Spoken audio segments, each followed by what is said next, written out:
संतोष सुवेकर म्हणजे अभिनयाच्या दुनियेतील एक वेगळीच कथा आहे. त्यांच्या अभिनयाची जादू, सहज वावरण्याची शैली आणि भारदस्त व्यक्तिमत्व यामुळे ते केवळ अभिनेता नाही, तर एक चलती बोलती प्रेरणा आहेत. छावा या भव्य ऐतिहासिक चित्रपटासाठी दिग्दर्शक लक्ष्मण उतेकर यांनी जुवेकरांची भूमिका मिळवण्यासाठी अक्षरशः 4 दिवस त्यांच्या घराबाहेर तळ ठोकला होता. उतेकरांनी निर्जल उपवासाचा इशारा दिल्यानंतर संतोषजींना त्यांच्या आग्रहाची दखल घ्यावी लागली. अशा प्रकारे उतेकरांच्या समर्पणासमोर नमते घेत संतोषजींनी चित्रपटात काम करण्यास होकार दिला. चित्रपटाच्या सेटवरही संतोषजींचा दरारा काहीसा वेगळाच होता. पहिल्याच दिवशी त्यांनी उतेकरांना डायरेक्शनच्या टिप्स दिल्या, ज्यामुळे सेटवर एक नवा आत्मविश्वास पसरला. मुघलांची भूमिका साकारणाऱ्या कलाकारांना त्यांनी थेट दम भरला. मुघलांच्या औलादींनो, माझ्यापासून 4 हात दूर राहायचं.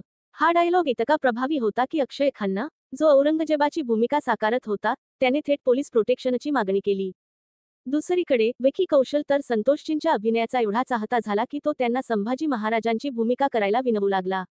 मात्र न्यायप्रिय आणि निस्वार्थी स्वभावाचे संतोषजींनी ही भूमिका विकीला स्वीकारण्यास प्रोत्साहित केले. विकी कौशलचं शूटिंग तेव्हाच सुरू व्हायचं, जेव्हा तो व्हिडिओ कॉलवरून संतोषजींचं दर्शन घेत असे. जिथं पिकतं तिथं विकत नाही, हेच या प्रसंगावर तंतोतंत लागू होतं. अभिनयाच्या या महान प्रवासात संतोष सुवेकर यांनी नुसतंच प्रेक्षकांचं मन जिंकलं नाही, तर सहकलाकार आणि दिग्दर्शक यांचंही मन जिंकलं. मराठी मनात घर करून बसलेले जुवेकर हे खऱ्या अर्थाने सामान्यांचा सुपरस्टार आहेत.